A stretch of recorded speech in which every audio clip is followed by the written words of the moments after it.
বাজলো তো রাত পোহালেই সম্পন্ন হবে মহালয়া। পিতৃপক্ষের অবসান হয়ে দেবীপক্ষের সূচনার সন্ধিক্ষণকেই আমাদের শাস্ত্রে মহালয়া বলা হয়ে থাকে। এই দিনটি একটি আমাদের কাছে যথেষ্ট গুরুত্বপূর্ণ দিন। এই মহালয়ার দিনে আমরা বিভিন্ন উপাচার পালন করে থাকি, যার মধ্যে রয়েছে ভোরের তর্পণ, মহিষাসুর মর্দিনী শ্রবণ, গঙ্গা স্নান, দান, ধ্যান এবং দেবীর আরাধনা। বন্ধুরা, শাস্ত্র অনুসারে এই মহালয়ার অমাবস্যা একটি অত্যন্ত গুরুত্বপূর্ণ শক্তিশালী অমাবস্যা। এই অমাবস্যাতে দেবী মহামায়া জাগ্রত হন। তাই বছরের এই গুরুত্বপূর্ণ দিনে আমাদের প্রত্যেকেরই কিছু না কিছু উপাচার অতি অবশ্যই পালন করা প্রয়োজন। বন্ধুরা, এই মহালয়ার দিন আপনি আর কিছু করুন বা নাই করুন, এই সামান্য ছোট্ট কাজটি পারলে অতি অবশ্যই করার চেষ্টা করুন।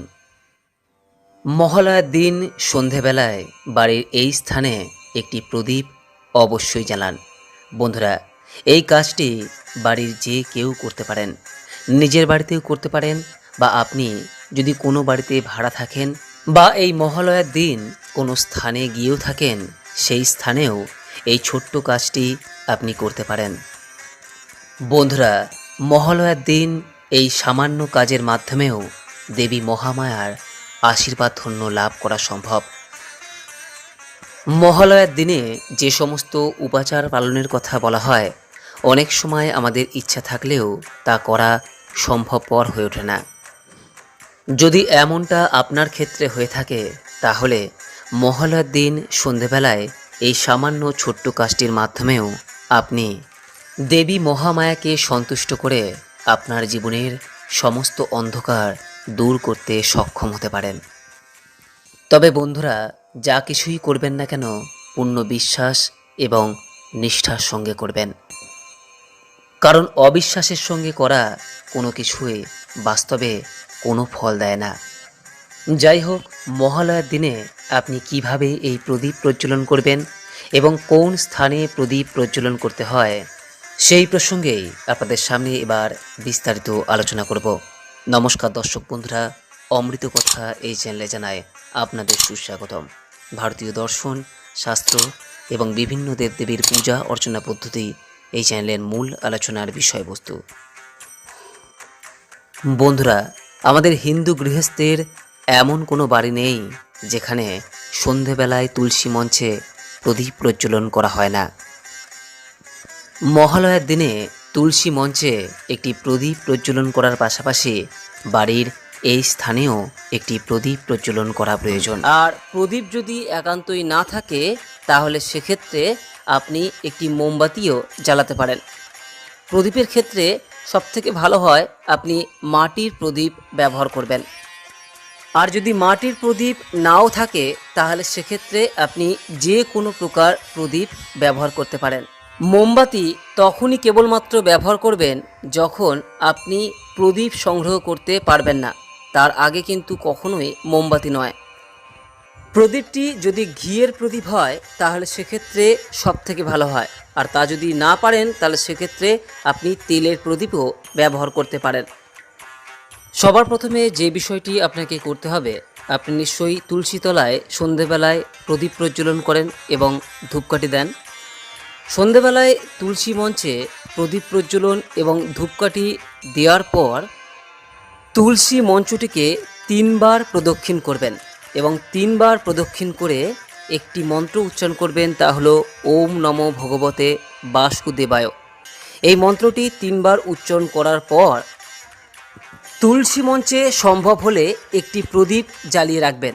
যদি তা সম্ভব না হয়, ওই উক্ত প্রদীপটি নিয়েই আপনি বাড়ির ঈশান কোণে যাবেন এবং ঈশান কোণে গিয়ে সেখানে প্রদীপটি এবং ধূপকাঠিটি 3 বার ঘড়ির কাঁটার দিকে ঘুরিয়ে মনে মনে বলুন এই একটি মন্ত্র, ওম কুলদেবতায় নমঃ, ওম কুলদেবতায় নমঃ, ওম কুলদেবতায় নমঃ। এরপর যদি সম্ভব হয়, এই ঈশান কোণেও একটি প্রদীপ আপনি জ্বালিয়ে দিতে পারেন।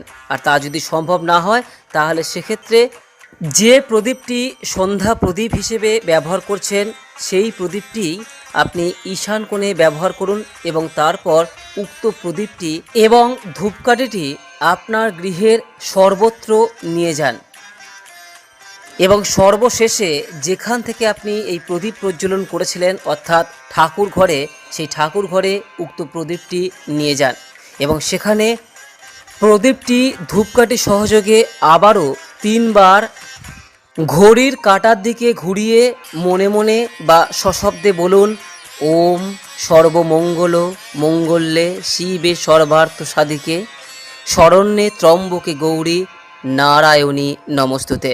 3 বার এই মন্ত্রটি উচ্চারণ করুন। এর অর্থ, হে দেবী সর্বমঙ্গলা শিবা, সকল কার্য সাধিকা শরণযোগ্য গৌরী ত্রিনয়নী নারায়ণী, তোমাকে নমস্কার জানায়। এরপর 3 বার শঙ্খধ্বনি দেবেন। যদি নিজে দিতে পারেন তাহলে সেক্ষেত্রে খুবই ভালো, আর যদি না পারেন তাহলে সেক্ষেত্রে বাড়ির অন্যজনও এই শঙ্খধ্বনি দিতে পারেন, অথবা আপনি এই শঙ্খধ্বনির শব্দও ব্যবহার করতে পারেন। এরপর সর্বশেষ যে বিষয়টি আপনাকে করতে হবে তা হলো, যদি সম্ভব হয় তাহলে আপনি ঠাকুর ঘরে একটি প্রদীপ প্রজ্বলন করুন, আর তা যদি সম্ভব না হয় ওই উক্ত প্রদীপটি আপনি এবার নিয়ে আসুন আপনার বাড়ির সদর দরজার সম্মুখে এবং সেই স্থানে একটি প্লেটের ওপর, তা সে হতে পারে কাগজের অথবা থার্মোকলের অথবা স্টিলের অথবা কাঁসার, যে কোনো একটি প্লেটের ওপর বাড়ির সদর দরজার বাম দিকে উক্ত প্রদীপটিকে রেখে দিন এবং ততক্ষণ পর্যন্ত রেখে দিন যতক্ষণ পর্যন্ত না সেই প্রদীপটি নিজে থেকেই নিভে যাচ্ছে। আপনি নিজে থেকে কখনোই এই প্রদীপটিকে নেভাবেন না। বন্ধুরা, যদি আপনি এই ক্রিয়াটি করার সময় মাটির প্রদীপ ব্যবহার করে থাকেন তাহলে সেই মাটির প্রদীপটিকে পরের দিন অবশ্যই জলে ভাসিয়ে দেবেন। আর যদি মাটি ভিন্ন কোনো ধাতুর প্রদীপ ব্যবহার করে থাকেন তাহলে সেই ধাতুর প্রদীপ দিয়েই এবার থেকে সন্ধ্যা দেবেন। বন্ধুরা, মহালয়ার দিন সন্ধ্যা থেকে বিজয়া দশমীর দিন সন্ধ্যা পর্যন্ত যদি এই কাজটি আপনি প্রত্যেক দিন করতে পারেন তাহলে সেক্ষেত্রে খুবই ভালো হয়। আর একান্তই যদি তা সম্ভব না হয় তাহলে অবশ্যই মহালয়ার দিন এই কাজটি করবেন। এখানে একটি প্রশ্ন অনেকেই করতে পারেন যে এই প্রদীপটিকে সদর দরজার বাইরে না ভেতরে রাখতে হবে। বন্ধুরা, উক্ত প্রদীপটিকে সর্বদাই সদর দরজার বাইরে বাম দিকে রাখবেন। বাড়ি থেকে বাইরে বেরোনোর পথে যে বাম দিক থাকে সেই বাম দিকে সদর দরজার বাইরে এই প্রদীপটিকে রাখবেন। আর খেয়াল রাখবেন প্রদীপটি যেন তৎক্ষণাৎ নিভে না যায়। বন্ধুরা, মহালয়ার দিন বাড়িতে মঙ্গল ঘট প্রতিস্থাপন করেও আপনি উক্ত প্রদীপটি সেই মঙ্গল ঘটের সামনেও রাখতে পারেন। যাই হোক, মহালয়ার দিন আর কিছু করুন বা নাই করুন, এই সামান্য কাজটি পারলে অবশ্যই করুন। দেখবেন মায়ের কৃপায় আপনার ও আপনার পরিবারের মঙ্গল হবে। আর হ্যাঁ, মহালয়ার দিনে পারলে অবশ্যই সামান্য কিছু হলেও আপনার সাধ্য ও সামর্থ্য অনুযায়ী কোনো দুস্থ অভুক্ত মানুষ অথবা পশু পাখিদের উদ্দেশ্যে দান করুন। আশা করি দর্শক বন্ধুরা এই ভিডিওটি আপনাকে সমৃদ্ধ করেছে। ভালো লাগলে লাইক করবেন, পারলে সকলের উদ্দেশ্যে শেয়ার করবেন এবং যদি এরপরও এই সংক্রান্ত অনুরূপ কোনো প্রশ্ন বা মতামত থাকে নিজের কমেন্ট বক্সে অবশ্যই জানাবেন। সকলেই ভালো থাকুন, সুস্থ থাকুন, মায়ের কৃপায় সকলের মঙ্গল হোক এই কামনা করে আজকের মতো ভিডিওটি এখানেই শেষ করলাম। নমস্কার, ধন্যবাদ। ঈশ্বর আপনার মঙ্গল করুক।